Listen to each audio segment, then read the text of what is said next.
Hello students, स्वागत है आप सभी का आपके अपने यूट्यूब चैनल प्रिंसवुड एजुकेशन में। आज की क्लास में हमारा ईवीएस का टॉपिक है हमारे भोजन से संबंधित महत्वपूर्ण तथ्य। पहला है भोजन। हमें भूख लगने का पता मस्तिष्क के हाइपोथैलेमस से चलता है। हमारे मस्तिष्क में 3 भाग होते हैं जिसमें हमें भूख का पता जो है वो किससे लगता है? हाइपोथैलेमस, जो मस्तिष्क का हाइपोथैलेमस भाग होता है उससे हमें पता चलता है। भूख लगने का पता जो है वो मस्तिष्क के हाइपोथैलेमस से पता चलता है। सेकेंड पॉइंट है आपका पकाने के तरीके। पकाने के तरीके कौन से हैं? आपको लाइन वाइज पूछेगा कि पकाने के क्या क्या तरीके हैं। ठीक है, पहला है भूनकर, ठीक है, रोस्टिंग। दूसरा क्या है? उबालकर, बॉइलिंग। तीसरा है तलकर। चौथा है सेक कर, रोस्टिंग बाय फायर। तो आपको लाइन वाइज याद करना है। पहला होता है भूनना, दूसरा होता है उबालना, तीसरा है तलना, चौथा है सेकना। पहला क्या है? पकाने के तरीकों में आपको लाइन वाइज पूछा जाएगा तो पहला है भूनना, दूसरा है उबालना, तीसरा है तलना, चौथा है सेकना। Roasting, boiling, frying, roasting by fire. ठीक है, तो हमने पढ़ा कि जो हमें भूख लगने का पता है वो मस्तिष्क के हाइपोथैलेमस से पता चलता है। पकाने के तरीके क्या क्या है? पहला है भूनना, दूसरा है उबालना, तीसरा है तलना और चौथा है सेकना। नेक्स्ट पॉइंट है गोवा तथा कश्मीर में मछली को सरसों के तेल में तथा नारियल के तेल में तला जाता है। तो गोवा में मछली को सरसों के तेल से तला जाता है और कश्मीर में मछली को नारियल के तेल से तला जाता है। तो हमें पता चल गया कि भूख लगने का पता मस्तिष्क के हाइपोथैलेमस से चलता है। पकाने के तरीके हैं भूनना, उबालना, तलना, सेकना। Roasting, boiling, frying, roasting by fire. Goa तथा कश्मीर में मछली को सरसों के तेल में तथा नारियल के तेल में तला जाता है। गोवा में सरसों के तेल में और कश्मीर में नारियल के तेल में तला जाता है। नेक्स्ट है आपका मिड डे मील। 28 नवंबर 2001 को उच्चतम न्यायालय ने कक्षा 1 से 8 तक के बच्चों को मध्याह्न भोजन अधिकार दिया है कि उन्हें गर्म खाना मिलना चाहिए। और मिड डे मील जो योजना है वो 15 अगस्त 1995 को शुरू की गई। अगर आपसे क्वेश्चन में ये आता है कि मिड डे मील योजना जो है वो कब शुरू की गई, तो कब शुरू की गई? 15 अगस्त 1995 को शुरू की गई। 28 नवंबर 2001 को उच्चतम न्यायालय ने कक्षा 1 से 8 तक के बच्चों को मध्याह्न भोजन अधिकार दिया है कि उन्हें गर्म खाना मिलना चाहिए। अब टॉपिक आपका है जीभ। जीभ पर 4 तरह की 9000 स्वाद ग्रंथियां होती हैं। जीभ पर 4 तरह की 9000 स्वाद ग्रंथियां होती हैं। सेकंड पॉइंट क्या है? जीभ में ऐसा कौन सा हिस्सा है जिसमें स्वाद का ज्यादा पता चलता है? तो जो अगला हिस्सा होता है, मतलब अगला हिस्सा होता है उसमें स्वाद का अधिक पता चलता है। नेक्स्ट पॉइंट है आपका जीभ के आगे के भाग में मीठा पता चलता है। अगर आपसे पूछा जाए तो जीभ होती है उसमें आगे के भाग में आपको मीठे का पता चलता है। जो बीच का भाग होता है उसमें नमकीन का पता चलता है। ठीक है, बगल में खट्टा व पीछे कड़वा स्वाद के केंद्र होते हैं। कि एक जीभ है उसमें सबसे आगे वाला जो भाग होगा वो मीठे, उसमें क्या पता चलेगा? वो मीठे का केंद्र होता है। जो बीच वाला भाग होता है वो नमक का केंद्र होता है। जो बगल वाले साइड वाले भाग होते हैं उसमें खट्टे का पता चलता है। और जो पीछे भाग होते हैं वो कड़वे स्वाद के केंद्र होते हैं। ठीक है, जीभ के आगे के भाग में मीठा, बीच में नमकीन, बगल में खट्टा व पीछे कड़वे स्वाद के केंद्र होते हैं। नेक्स्ट टॉपिक है आपका मानव दांत। मानव के 2 बार दांत निकलते हैं। पहला है दूध के दांत और दूसरा है स्थायी दांत। मानव के जीवन में 2 बार दांत निकलते हैं। पहला है दूध के दांत और दूसरा है स्थायी दांत।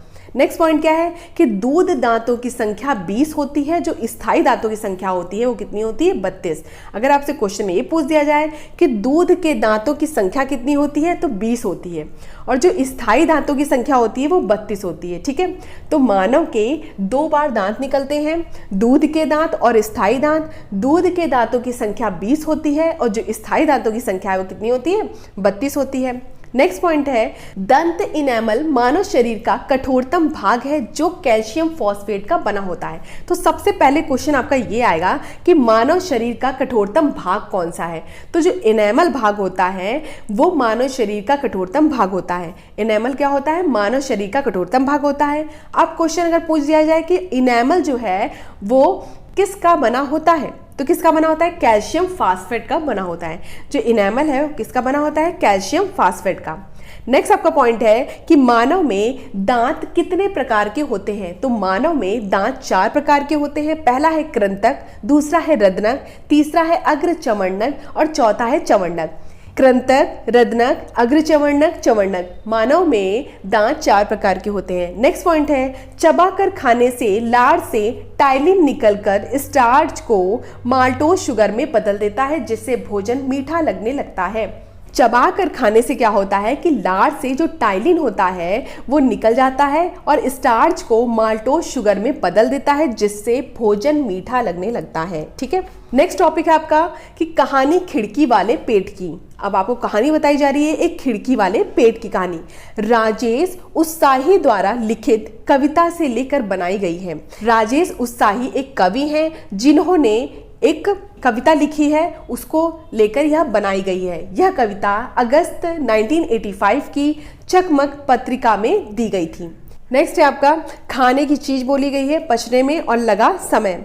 तो खाने की चीज में क्या है? कच्चा दूध जो है वो पेट में पचने में 2 घंटे 15 मिनट लेता है और ग्लास के पाचक में 4 घंटे 45 मिनट। तो आपको सबसे ज़्यादा जो पेट में पचने वाला है वो समय आपको अच्छे से याद होना चाहिए कि कच्चा दूध होता है वो पेट में पचने में 2 घंटे 15 मिनट लेता है। उबला दूध जो होता है वो पेट में पचने में 2 घंटे लेता है। पूरी तरह से जो उबला अंडा होता है 3 घंटे 30 मिनट लेता है। कम उबला अंडा जो होता है वो पचने में 3 घंटे लेता है। कच्चा अंडा जो फेटा हुआ होता है वो पचने में पेट में 2 घंटे लेता है और कच्चा अंडा जो होता है वो 1 घंटे 30 मिनट लेता है। ठीक है, तो इस तरह से आपको याद करना पड़ेगा कि कच्चा दूध जो होता है वो पेट में पचने में 2 घंटे 15 मिनट लेता है। उबला दूध जो होता है वो 2 घंटे लेता है। पूरी तरह से उबला अंडा होता है वो 3 घंटे 30 मिनट लेता है। जो कम उबला अंडा होता है वो 3 घंटे लेता है। कच्चा अंडा फेटा हुआ जो होता है वो 2 घंटे और कच्चा अंडा जो होता है वो 1 घंटे 30 मिनट लेता है। नेक्स्ट है आपका घरेलू उपाय।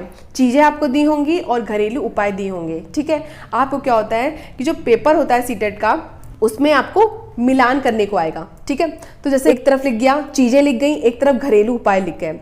चीज़ें में लिख गई दूध, पके हुए चावल, हरा धनिया, प्याज और लहसुन, और उस साइड आपको घरेलू उपाय दे दिए गए। आपको क्या करना है? उसमें मिलान करना है। तो दूध क्या करते हैं? दूध को उबालते हैं। पके हुए चावल क्या करते हैं? एक कटोरे में डालकर पानी के बर्तन में रखते हैं। हरे धनिया को क्या करते हैं? हरा धनिया जैसे होता है तो उसको गीले कपड़े में लपेट कर रखते हैं ताकि उसकी जो पत्तियां हैं वो मुरझाए ना। ठीक है, तो इस तरह से आपको ऊपर नीचे आपको दिए रखेंगे और आपको उसको मिलाना होगा। ठीक है, प्याज और लहसुन को क्या करते हैं? खुले में रखते हैं ताकि नमी से बचा रहे। ठीक है, अगर प्याज लहसुन को वैसे रख देंगे तो नमी युक्त हो जाएंगे और वो खराब हो जाएंगे। ठीक है, काले पड़ जाते हैं। तो प्याज और लहसुन जो होते हैं वो खुले में रखते हैं।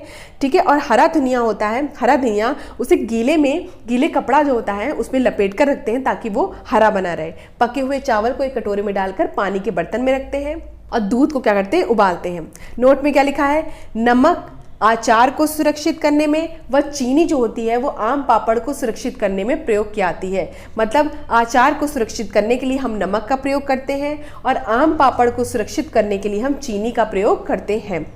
नेक्स्ट है आपका पौधों का खाया जाने वाला भाग। आपको भाग दे देंगे और आपको ये बताना है कि पौधों का खाया जाने वाला भाग कौन सा है। अरबी होती है, धनिया होती है, पत्ता गोभी होती है और पालक होते हैं। इनकी पत्तियां खाई जाती हैं। ठीक है, अरबी हो गया, धनिया हो गई, पत्ता गोभी हो गई, पालक हो गई, इनकी क्या खाई जाती हैं? इनकी पत्तियां खाई जाती हैं। सहजन, केला, कचनार, इनके क्या होते हैं? फूल इनके भाग हो गए। सहजन का फूल होता है, ठीक है, केले का फूल, कचनार के फूल। ठीक है, जड़ में क्या क्या हो गया? मूली क्या है? जड़ है। गाजर जड़ है, चुकंदर जड़ है। बहुत क्वेश्चन पूछा आता है कि जड़ के अंतर्गत कौन कौन सी आती हैं, कौन कौन से पौधे आते हैं। तो मूली हो गई, गाजर हो गई, चुकंदर हो गए। कली, लौंग की क्या खाई जाती है? कली जो होती है वो लौंग की खाई जाती है। ठीक है, नेक्स्ट है तना, अदरक, आलू, प्याज, कमल ककड़ी, ये सब क्या होते हैं? तना होते हैं। ठीक है, अदरक हो गया, आलू हो गई, प्याज हो गए, कमल ककड़ी हो गई, ये सब क्या हो गए? ये तना हो गए। सरसों, गेहूं, धान, बाजरा, चना, इन सब के बीज ये सब क्या है? बीज हैं। दालचीनी क्या हो गई? दालचीनी क्या है? एक छाल है। मटर, सहजन, ये क्या हो गई? फली हो गई। ठीक है, तो अरबी, धनिया, पत्ता गोभी, पालक, ये सब क्या हो गई, इसकी पत्तियां खाई जाती हैं।